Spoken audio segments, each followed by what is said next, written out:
Are you sick of using Tailwind, or maybe you just aren't ready to invest in a Pinterest scheduling tool?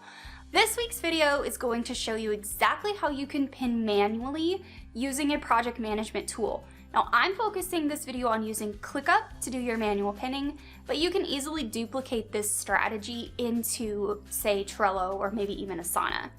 I've only ever used those other two project management tools, but I currently use and love ClickUp. If you'd like to try ClickUp out, there's a link in the description below. Feel free to go down there and click it and get signed up and test out this manual pinning strategy for yourself. So if you're new here, hey, I'm Heather. I'm a Pinterest marketing strategist, whatever you want to call me. I own a Pinterest marketing agency, and we help hundreds of clients and educate hundreds of students on how to use Pinterest in their businesses. And today we're going to help you do the same. So if you're new here, please subscribe. We would love it. You'll get notifications each week when a new video drops. Other than that, it just really helps us out. So welcome. All right.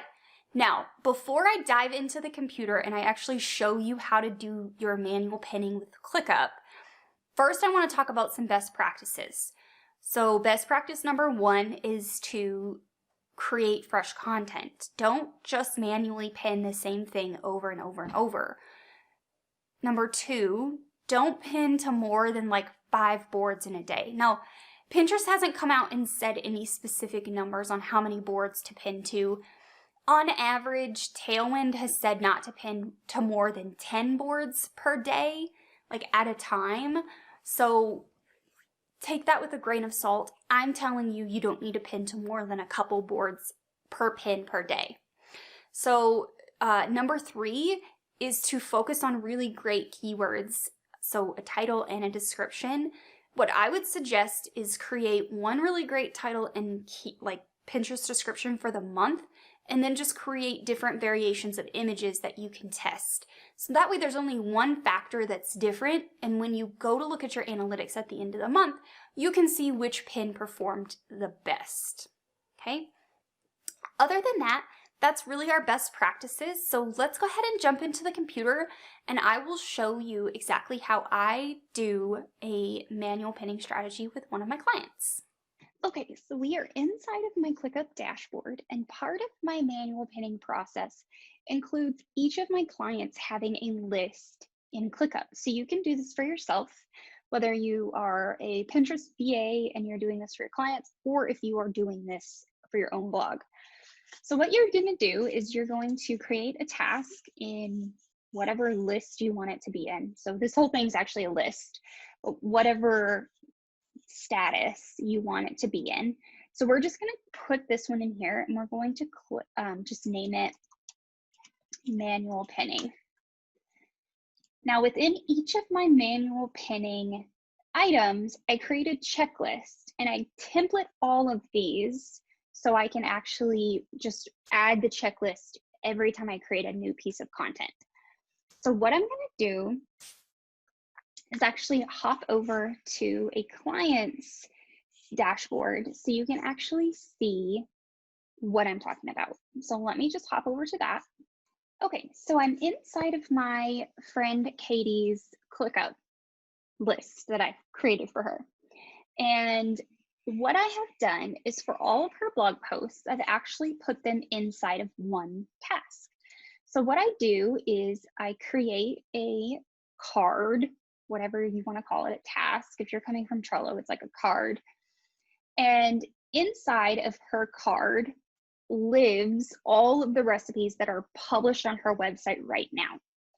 Now, as this evolves, we're going to have to get a little bit more nitty-gritty with probably content like seasons and all of that. But for now, with a very small amount of content, this process seems to work okay. So what I've done is for each of her boards on Pinterest, like you would with a Tailwind board list, this is just a ClickUp checklist. I've created a list of boards, a board list. In my board list for each type of recipe, whatever it is, so for this one, it's a dessert, I've added all of the board items to the list. So these would be the same if I were using Tailwind. All of these boards are in a Tailwind board list. She's just not using Tailwind anymore. So we use ClickUp. So I put all of the appropriate dessert boards in there, and then I name it whatever that checklist name is. So this one's actually just named checklist. So I'm going to show you just really quick. If I were to add a new checklist from a template, you can see all of these that say CIR are her lists, and there's specialty boards, pork, meat, dinner, dessert, appetizer, and bread. So as her profile evolves, if we add more categories to her pinning strategy, then I will add new checklists. So each item goes in, each board goes into a checklist item, and then I save that checklist as a template. What you're going to do is you're going to rename the checklist whatever you need it to be named. So we're just going to name this CIR test, enter. And then from here, you're going to hit the 3 buttons and click Save as Template. And then you're going to create a new template. So whatever that is, we're going to name it, click Create New Template. It says New there, and click Save. Now you have a new template. So what I would suggest is go through the Pinterest profile, break down what each board list needs to be and add them in, and just have all of your checklists in one card. And then what you can do is just delete them after you've saved the checklist as templates, and now they are in there. So all you have to do is add a recipe to this card, this task. And once you add a recipe, you can add the appropriate templates. So let me show you how to do that now. Okay, so you can see I have all of her recipes that are in existence right now. So we're going to add a test recipe. We're going to save it. And we're going to go into the subtask. It's going to bring up a blank card because this is the subtasks to-do list. We're going to click Add Checklist. So let's just say this was a bread recipe that I'm adding, and now you can see all of the appropriate boards that are bread related are now in my checklist. So all I have to do now is craft my description and my pin title, and then add all of that to Pinterest. So let me show you on an actual filled out item what this looks like. So let's just look at this cheesecake recipe. Within this subtask is a whole new slate. It gives you a new description box, custom fields, you get comments, all of that, and then you have your checklist. So I've added the dessert checklist to this item.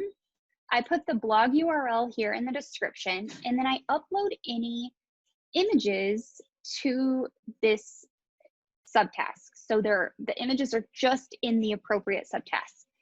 And then what I do is I write a description and I place that in the box for a quick copy paste. And that's it. So every day that I actually need to pin for her, I come in here and I click the last pin URL in the list, and I pin it to 2 or 3 boards, whatever I'm feeling like that day. So whatever's left in the list, I will go and pin to.